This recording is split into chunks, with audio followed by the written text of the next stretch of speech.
Hi, welcome to Tips for Virtual Meetings, a conversation between Seth Silver and Tim Franz. I'm Seth Silver. I'm an organizational consultant and also a part-time graduate level professor. Tim, tell us a little bit about yourself and your connection to teams. Well, I'm Tim Franz. I've been working in the Department of Psychology at St. John Fisher. This is my 21st year, so I've been there a while.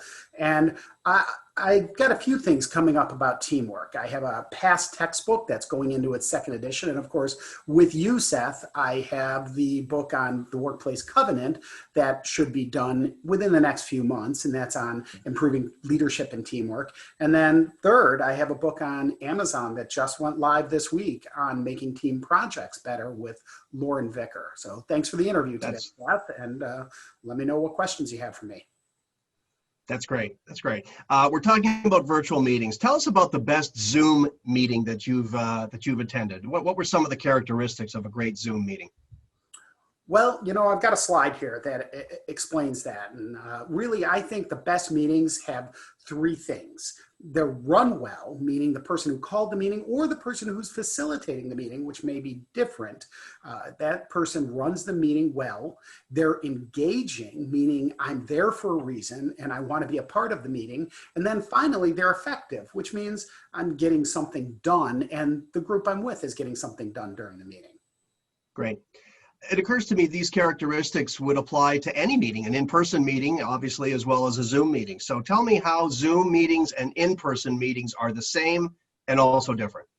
Well, let me talk about how they're the same first. And really, a Zoom meeting is a meeting, and we have to think of all of our good meeting techniques. And I created a nice little top 10 list here for us to see about how to run a meeting. And so let me explain some of the ideas about meetings. And 4 of the things on this list are really about running a meeting in general. Number 1 is to assign pre-work.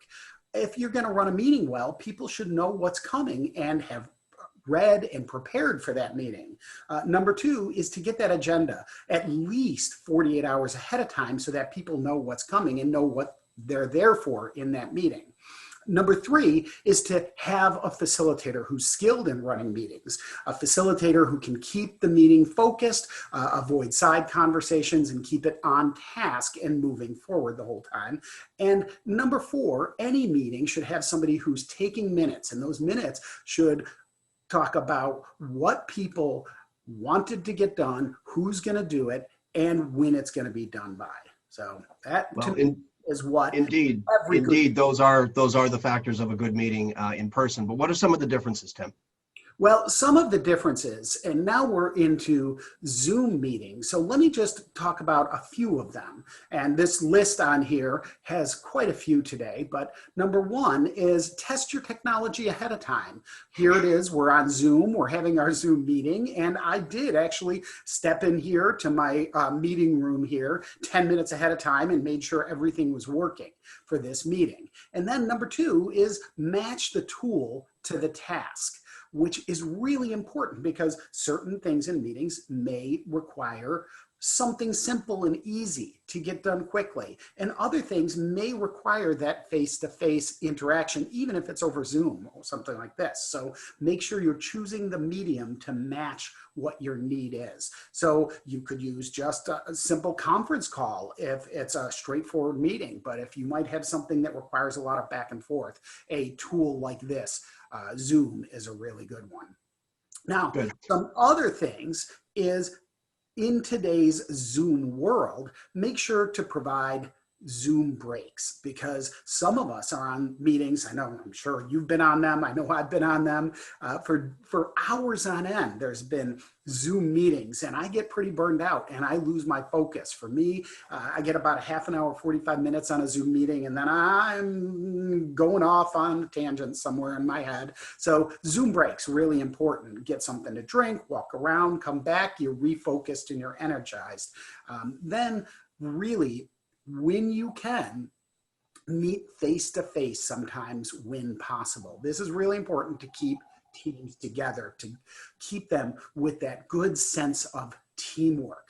So if you can meet face-to-face, in today's world, it's tough, but if you're local, maybe have an outdoor meeting once in a while where you can sit in a socially distant place and have a quick meeting.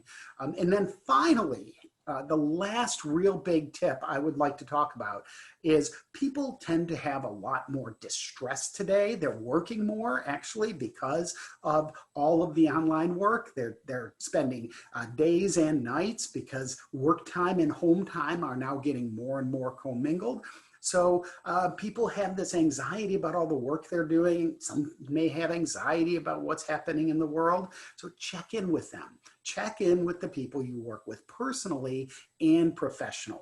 We're blurring those lines, so continue to blur them because people really want that personal touch when running a meeting. So those are my big tips. So great.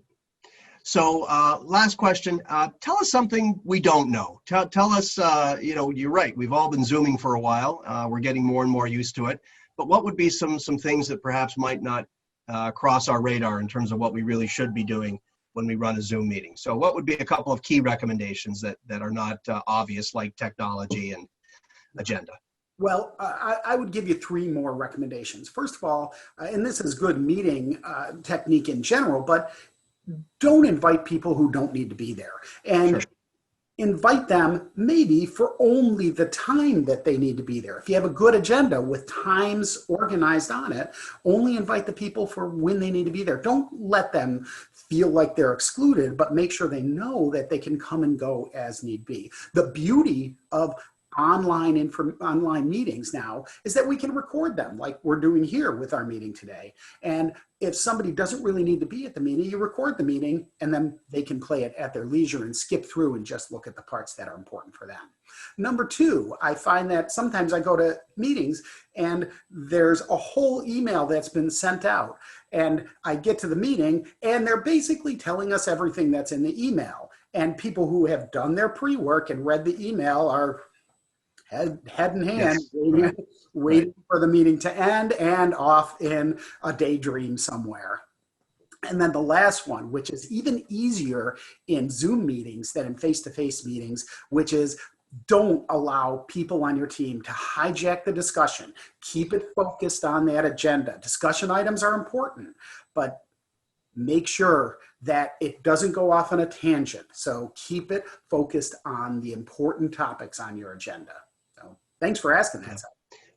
Tim, I've got one quick follow-up question. Sure. You're an organizational psychologist. Tell us about body language. In the absence of being in person and seeing each other face to face, how does body language play a different or perhaps more enhanced role in a Zoom meeting? Well, in online meetings, let's step back. We have both meetings where we can see some of the paralanguage, we can hear the tone, we can look at the pace, and also we get some of the gestures like I'm doing purposefully now. That's really good in Zoom. We can get most of those, but in a lot of other meetings, in a conference call, if we're having, I know, for sure, meetings with people on text, you can miss a lot of those other cues. So visual cues, very important. If you're not giving video or not using video, to make sure to give more information so people can get that other parts of language. Part of it. So it highlights the head nodding, the thumbing up, these other things which affirm the speaker and effectively reinforces them. Yeah, I think those take on more importance. Absolutely. Yeah. Thank you so much for your wisdom and your insights today, Tim. All the best. Thank you.